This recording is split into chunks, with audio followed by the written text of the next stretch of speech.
बिस्मिल्लाहिर्रहमानिर्रहीम। स्टूडेंट्स, मैंने आपको पहला मेडिकल लीगल सर्टिफिकेट बनाना सिखाया था। आज हम सेकंड मेडिकल लीगल सर्टिफिकेट मैं आपको बनाना सिखाऊंगा।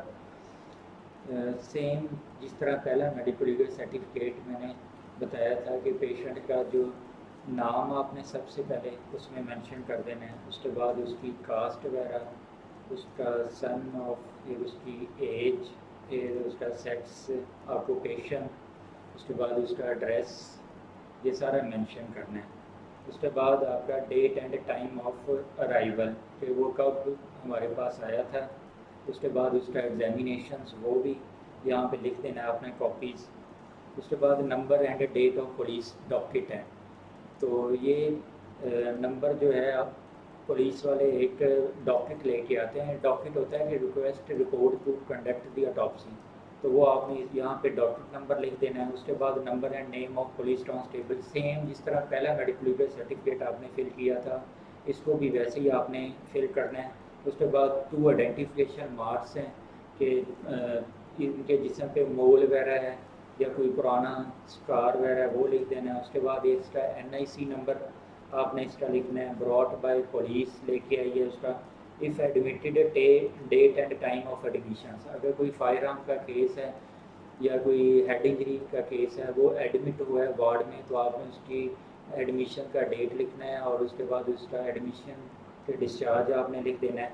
उसके बाद date and time of report sent to the police, कि कब आपने उसके हैंड ओवर किया है, तो वहाँ पे आपने इमीडिएटली वहाँ मेंशन कर देना है, सेम जिस तरह मैंने आपको फर्स्ट मेडिकल लीगल बनाना सिखाया था।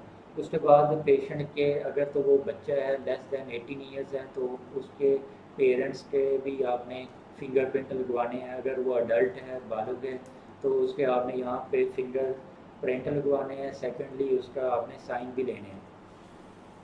फिर उसके बाद फर्स्ट रेजिडेंट है जनरल हॉस्पिटल लाहौर, आपने मेंशन कर देना है। DHQ हॉस्पिटल है, रूरल हेल्थ सेंटर है, वो आपने मेंशन कर देना है। फिर बुक नंबर आ जाता है। यहाँ पे बुक नंबर में आपने COD नंबर मेंशन कर देना है, जो एमरजेंसी का जो स्लिप है वो और उसके बाद medical legal number. Medical legal number आज हमारा सेकंड मेडिकल लीगल नंबर है, तो 2 डाल के उसके बाद अपने नाम का जो है ब्रीफ लिखना है, KH। उसके बाद कौन सी ईयर में वो बनाया है, 2020 में, और लाहौर जनरल हॉस्पिटल। उसके बाद ब्रीफ हिस्ट्री है इनकी। हिस्ट्री जैसे ये इनकी लड़ाई हुई है, तो आपने history of physical assault mention कर देना है। एग्जामिनेशन ऑफ क्लॉथ्स है। एग्जामिनेशन में wears white shirt and blue jeans उन्होंने पहनी हुई है, कोई इनके स्टेन है अगर शर्ट पे या पैंट पे, तो वो आपने मेंशन कर देना है। जनरल फिज़िकल एग्जामिनेशंस में आपने उसके वाइटल्स मेंशन करने हैं और GCS मेंशन करना है कि पेशेंट बयान देने के काबिल है या नहीं है। उसके बाद जो मेनली हमारा मेडिकल लीगल सर्टिफिकेट में ज़रूरी काम है, वो है डिस्क्रिप्शंस ऑफ इंजरीज़। तो डिस्क्रिप्शंस ऑफ इंजरीज़ ऑलरेडी मैंने आपको बताया है कि 5 या 6 टाइप्स की इंजरीज़ होती हैं। उसमें ब्रूस या कंट्यूजन्स प्रेजेंट हो सकता है, जिसको नीड वगैरह हम बोलते हैं। उसके बाद लेसिरेशंस इंजरी होती है, जिसमें मार्जिन इरेगुलर होते हैं। थर्डली जो है इंसाइज्ड वुंड होता है, जो ब्लेड वगैरह से या इस तरह तेज़ धार आला से लगी होती है चोट, उसको हम इंसाइज्ड वुंड बोलते हैं। कोई फायर वगैरह लगा हो तो वो स्टैब वुंड में आ जाएगा, ठीक है। और उसके बाद जो आखिरी इंजरी है वो राइफल यानी बुलेट इंजरी या गन शॉट इंजरी, वो भी मतलब इंजरीज आपने लिख देनी है। उसके बाद डिस्क्रिप्शन ऑफ इंजरीज़ में जिस तरह ये पेशेंट है, तो इनके यहाँ पे मैंने बताया था कि इंजरीज़ की आपने साइट मेंशन करनी है, किस साइट पे है, जिस तरह नाटनी में आप साइट बताते हैं। अब एक लेसिरेटेड वुंड है जो कि इनके left posterior side of the four arm पे ये है, साइट बता दी हमने, और उसकी लेंथ और विड्थ लेनी है। अब मैं इसकी लेंथ लेता हूँ इंजरीज़ की, तो ये 7 × 1.5 सेंटीमीटर इसकी इंजरी है, लेसिरेटेड वुंड है। आपने डिस्क्राइब कैसे करना है कि lacerated wound measures 7 × 2.5 centimetre present on the posterior surface of the forearm. उसके बाद नियरेस्ट टू डिस्टेंस आपने मेंशन करने हैं कि 13 centimetres from the wrist joint, and 13 centimeters from the elbow joint.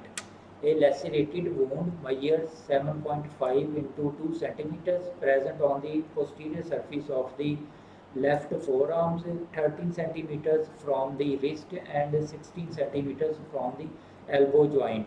Margin आपने मेंशन करने हैं कि मार्जिन आर इरेगुलर्स हैं, bone not exposed, bone exposed नहीं है। लेकिन अगर आपको लगता है कि इनके जो बाजू है वो सही मूव नहीं कर रहा है तो फिर आपने एक्सरे लिख देना है कि एक्सरे लेफ्ट रेडियस अलना। उसके बाद में ओपिनियन आएगी कि कोई फ्रैक्चर प्रेजेंट है या नहीं है, वो आपने मूव करवा के देखना है। आप ये मूव करें इस तरह, चल दीजिए। अब इनकी मूवमेंट वगैरह एल्बो जॉइंट की बिल्कुल ठीक है, रिस्ट जॉइंट की भी ठीक है, तो मीन्स इनके कोई फ्रैक्चर नहीं है। तो आप इसको डिक्लेयर भी कर सकते हैं लेसरेटेड वुंड को। तो ये लेसरेट जितनी भी इंजरीज जो हेड और फेस के अलावा हैं वो जो गैर जायफा में मेंशन उनको करते हैं। तो यहाँ पे लेसरेटेड वुंड है और बोन एक्सपोज नहीं है, ठीक है। तो लेकिन मार्जिन्स जो हैं उसके इरेगुलर्स हैं और वो स्किन मसल डीप है और इनके यहाँ पे स्टिक वगैरह वुडन स्टिक लगी है। तो इसमें जो आपका जो गैर जायफा का दफ़ा लगेगी वो जो गैर जायफा दामिया बाद मुतलाइमा लगेगी, ठीक है। जो गैर जायफा मुतलाइमा लगेगी क्योंकि उसमें लेसरेटेड वुंड होता है और स्किन मसल डीप है लेकिन बोन एक्सपोज नहीं है। ये इंजरीज की डिस्क्रिप्शन है। उसके बाद इन्वेस्टिगेशन एडवाइस, अगर आप इसको इन्वेस्टिगेशन कोई एक्सरेज वगैरह लिखना चाहते हैं तो एक्सरेज वगैरह लिख दें आप उसका। उसके बाद ओपिनियन ऑफ स्पेशलिस्ट है, आप रेडियोलॉजी वालों से ओपिनियन लेते हैं एक्सरेज की और ऑर्थोपेडिक वालों से भी ओपिनियन लेते हैं कि ये एमरजेंसी में जो ट्रीटमेंट ये करवाएगा उसकी ये रेडियोलॉजी वाले और ऑर्थोपेडिक वाले इसकी ओपिनियन देंगे। उसके बाद नेचर ऑफ इंजरीज़ है, अगर आप फ़ौरन डिक्लेयर करते हैं इंजरीज़ तो आप फ़ौरन डिक्लेयर कर दें, अदरवाइज़ रेडियोलॉजी की रिपोर्ट जब आ जाएगी उसमें फ्रैक्चर होगा तो वो आपकी दफ़ा चेंज हो जाएगी। फ्रैक्चर अगर इनके होगा डिस्प्लेस नहीं होगा तो जो गैर जायफा हाशमा में चला जाएगा, अगर फ्रैक्चर होगा डिस्प्लेस वो जो गैर जायफा मकला में चला जाएगा। इस तरह आपने नेचर ऑफ इंजरीज़ को लिख देना है। Possibility of fabrication if yes no में आपने उसको मेंशन करना है कि ये इसने खुद तो नहीं लगाया हुआ वुंड। अगर तो इसने खुद वुंड लगाया होगा तो वो कपड़ों पे आपने क्लॉथ्स वगैरह देखने हैं तो उस पर भी ये कट वगैरह यहाँ पे प्रेजेंट होगा।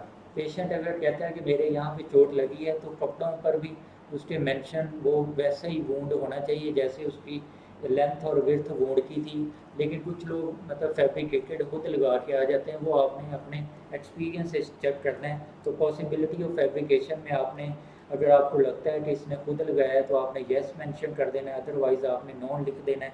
उसके बाद प्रोबेबल ड्यूरेशन ऑफ इंजरीज़ है कि 2 घंटे से उसकी इंजरीज़ हैं या 2-3 घंटे हो गए हैं लड़ाई को, वो आपने मेंशन कर देना है। उसके बाद काइंड ऑफ वेपन्स हैं, जितने भी हमारे लेसरेटेड वुंड इंजरीज़ करवाते हैं वेपन्स वो ब्लंट वेपन्स हैं, और जितने भी हमारी शार्प एज वेपन्स हैं वो उसके मार्जिन रेगुलर्स होते हैं। ब्लेड हो गया है, कोई बोतल वगैरह से उसको लगा है या कोई शीशा वगैरह लगा है तो वो हम शार्प एज वेपन्स में उसको लिख देते हैं। तो उसके बाद आ जाता है final opinion for KUO injuries. KUO injuries means है केप्ट अंडर ऑब्जर्वेशन, कि आपने फ़ौरन दफ़ा नहीं लगाया है तो आप उसको जब रेडियोलॉजी की ओपिनियन आ जाएगी उसके बाद डिक्लेयर करोगे केस। उसके बाद आपने गवर्नमेंट फ़ीस है 500 इसकी फ़ीस है।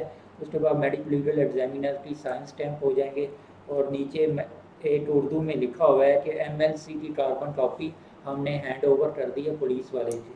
तो यहाँ पे आपने नीचे पुलिस वाले के साइन स्टैम्प ले लेने हैं। यहाँ आप लेफ़्ट वाले साइड पे आपने पेशेंट के थंब इम्प्रेशन और उसके फिंगरप्रिंट ले लेने। इस मेडिकल लीगल पेपर की 3 कॉपीज़ हम बनाते हैं। एक ओरिजिनल वाली हम अपने पास रख लेते हैं, सेकंड कॉपी जो कार्बन कॉपी होती है वो मरीज़ को दे देते हैं, थर्ड कॉपी जो है वो हमारे पास रिकॉर्ड में चली जाती है। इस तरह एक मेडिकल लीगल जो है वो बन जाते हैं, ठीक है।